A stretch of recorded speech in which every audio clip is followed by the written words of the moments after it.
प्रिय दर्शकों, आप सभी का स्मार्ट ज्योतिष सेवा में स्वागत है। बसंत पंचमी 14 फरवरी 2024 को पड़ रही है।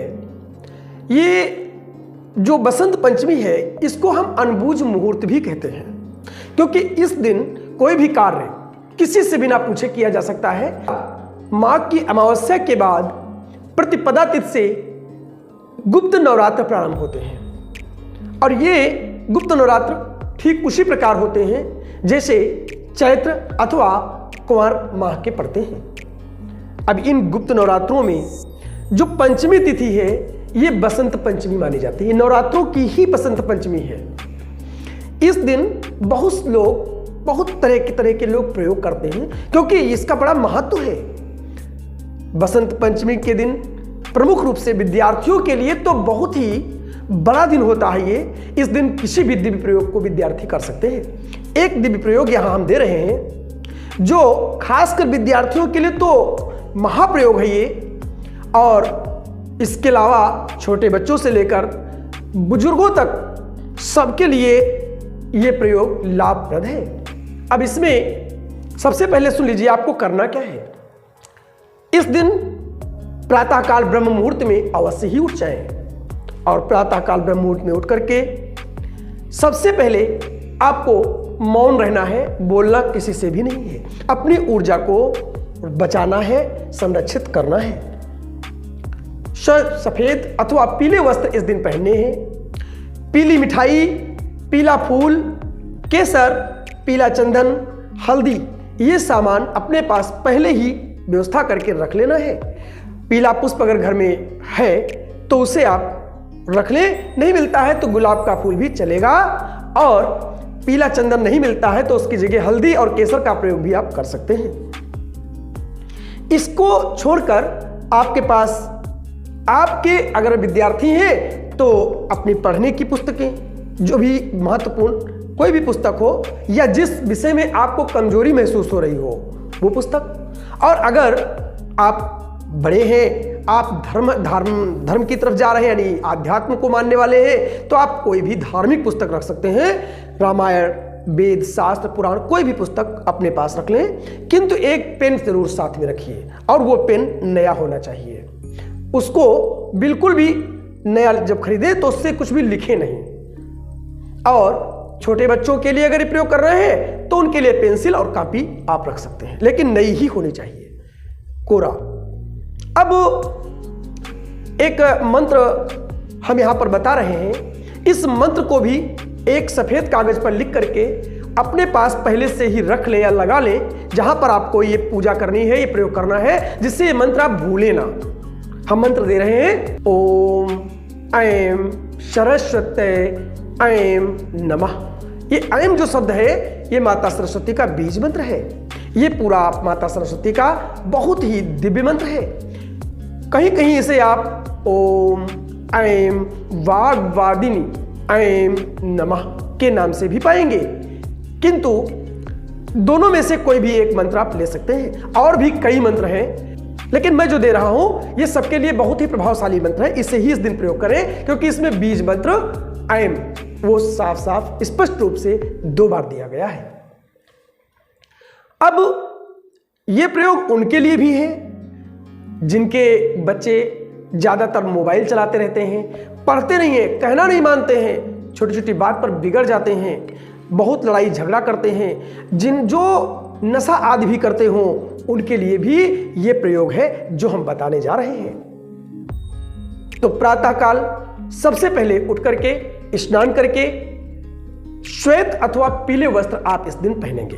सफेद भी पहन, सफेद सबसे श्रेष्ठ है, नहीं है तो पीले वस्त्र भी आप पहन सकते हैं, दोनों ही अच्छे हैं। इस दिन प्रातःकाल ब्रह्म मुहूर्त में ये पूजा घर में करनी है, और जो विद्यार्थी वर्ग हैं उनको घर से इसके बाद अपने विद्यालय में अगर पूजा हो रही है तो उसमें सम्मिलित अवश्य हो, क्योंकि विद्यालय विद्या का मंदिर है। माता सरस्वती का प्रमुख मंदिर विद्यालय ही माना जाता है, बच्चों के लिए बहुत श्रेष्ठ होता है, इसलिए उनको घर के बाद विद्यालय में अवश्य ही पूजा में भाग लेना चाहिए। अब तत्पश्चात हमें क्या करना है, सब सामान एक थाली में रख करके और माता सरस्वती का एक कोई फोटो हो उसको सामने लगा ले घर में और लगा करके वहां पर सारा सामान रख करके आसन पर बैठ जाए। आसन भी आपका अगर हो सके तो पीला हो तो अच्छा है, नहीं तो आप ऊन का आसन डाल सकते हैं, कर सकते हैं, क्योंकि पूजा के समय स्वच्छ होना चाहिए, साफ होना चाहिए, पवित्र होना चाहिए, ये ध्यान रहे। एक कलावा जो सूती होता है उसे भी रख ले, एक दीपक जगा ले, एक लोटे में आम के 5 पत्ते डाल करके और जल भर करके एक कटोरी में अनाज कलश के जो है तरह से यानी कलश रूप में उसे भी वहां पर स्थापना कर ले। नहीं कर सकते तो कोई बात नहीं है, आप बिना कलश के भी पूजन कर सकते हैं माता सरस्वती का, लेकिन जो करने योग्य है नहीं जो जानते हैं कर सके वो कर ले, श्रेष्ठ होगा। इसके बाद पूरब या उत्तर को बैठ करके और अपने घर में ईशान कोण में ये पूजा करें तो श्रेष्ठ होगा। ईशान कोण का मतलब पूरब और उत्तर का जो कोना होता है वहां पर ये प्रयोग करें। माता सरस्वती का छोटा सा एक कैलेंडर या मूर्ति कोई भी हो वहां पर लगा लें और वहीं पर बैठ करके घर में पूजन कर सकते हैं। इसके बाद करना क्या है, सबसे पहले आपको माता जी को अक्षत, पीले अक्षत, पीला फूल, पीला चंदन, केसर और हल्दी, इन सबको माता जी को अर्पित करना है, यानी लगाना है। माता जी को लगाइए, पूजा कीजिए, जो पुष्प आपके पास है वो चढ़ा दीजिए। पीली मिठाई का ही भोग लगाना है और माता जी को फल में पीले केले भी आप अर्पण कर सकते हैं। पीली, ध्यान रखिएगा, पीला मिठाई, पीला फल, ये बहुत अच्छा, बहुत शुभ माना जाता है इस दिन, ये आप कर सकते हैं। जिनके तो ये पूजा जब आप करेंगे, इसके बाद माता सरस्वती का जो मंत्र है ओम ऐं सरस्वते ऐं नमः, इसका कम से कम 11 माला पाठ इस दिन अवश्य ही करना है, अवश्य ही, और ये ब्रह्म मुहूर्त में ही हो जाना है, यानी 6 बजे के पहले पहले पूरी पूजा समाप्त कर लेनी है, क्योंकि वो माता सरस्वती का प्रमुख समय होता है ब्रह्म मुहूर्त 3 से 6। इस पूजा को करने के बाद ये मंत्र का जप कीजिए। वहां पर दीपक आपका घी का जगना चाहिए। जब ये सब पूजा कर रहे हो दीपक पहले जगा दीजिए, धूप अगरबत्ती जो कुछ आपके पास हो वो लगा दीजिए और ये पूजा कर लीजिए। मंत्र जप उसके बाद कर लीजिए, फिर प्रणाम करके उठ जाइए। यकीन मानिए, मात्र इतनी पूजा से बच्चों के जो मन पर, बुद्धि पर एक अलग प्रकार का असर होगा। ऐसा प्रतीत होगा जैसे माता सरस्वती की विशेष कृपा में प्राप्त हो गई है। बच्चे जो बुद्धि कमजोर है, आप देखेंगे कुछ ही दिनों में उनको पढ़ा हुआ याद होने लगा है। और एक बात ध्यान दें, अगर कोई विद्यार्थी ज्यादा कमजोर है तो इस मंत्र को 1 माला प्रतिदिन करना प्रारंभ कर दें। देखते ही देखते उनके जीवन में बहुत बड़ा बदलाव आपको दिखाई देगा। अच्छा, जो बच्चे ज्यादा मोबाइल चलाते हैं, लड़ाई झगड़ा करते हैं, पढ़ने में मन नहीं लगता है, बार बार परेशान हो जाते हैं, सर में दर्द बनी रहती है, ऐसे बच्चों के लिए, और ग्रहों में राहु की दशा अगर किसी की चल रही है तो निश्चित पढ़ाई में डिस्टर्ब करेगा वो। नवग्रह के में जो राहु देवता है, अगर उनकी दशा कुंडली के आधार पर चल रही है, महादशा हो, अंतरदशा हो, प्रत्यंतर दशा हो, तो निश्चित ही बच्चे की पढ़ाई में प्रॉब्लम जरूर होगी। और अगर ऐसी अवस्था है तो उनके लिए इस मंत्र को जपने के बाद, यानी 11 माला जप कर ले उस दिन, उसके बाद एक स्तोत्र आपको हर जगह मिल जाएगा जिसका नाम है नील सरस्वती स्तोत्र। ये नील सरस्वती स्तोत्र आपको मोबाइल में आजकल गूगल पर भी मिल जाता है। आप इसका पाठ करें प्रतिदिन। आप 108 दिन मात्र एक ही पाठ रोज करना है, करके देखिए। राहु का कोई भी कितना भी कैसा भी प्रभाव हो, सारा प्रभाव अशुभ से शुभता की तरफ हो जाएगा। यानी क्योंकि राहु कहते हैं ना, बुद्धि भ्रष्ट करने वाला होता है, बुद्धि पर अपना गलत प्रभाव डालने वाला होता है। वही सरस्वती माता तो बुद्धिदायिनी है, इसलिए वो एंटी, यानी माता सरस्वती की कृपा प्राप्त होने लगी, राहु स्वयं वहां से हट जाएगा, बच्चे पर कोई असर नहीं डाल पाएगा। कोई भी बड़ा भैया, बड़ा लड़का हो, छोटा लड़का हो, कोई भी हो। और जो अभिभावक अपने छोटे बच्चों का प्रवेश कराना चाहते हैं, जैसे कहते हैं ना कुछ बच्चों के लिए कि हम कोई दिन वो अच्छा मिल जाए तो इस दिन बच्चों का हम नाम लिखा दें विद्यालय में या कहीं भी, तो उनके लिए भी एक प्रयोग छोटा सा इसी में हम बता दे रहे हैं। उनको अपने छोटे बच्चे को सबसे पहले उस दिन घर पर ही ये पूजा करनी है, ध्यान रखिएगा। घर पर ही एक, अगर आपके पास फूल की थाली है, कांसे की थाली है, तो इस थाली में चंदन से, बच्चे के हाथ से, बच्चे की उंगली से, अथवा अनार की कलम से। बच्चे की उंगली कौन सी? अनामिका, अथवा अनार की कलम से स्वस्तिक बनवाइए। नहीं स्वस्तिक तो ओम लिखवाइए, नहीं ओम तो श्री लिखवाइए, श्रीम या ऐम।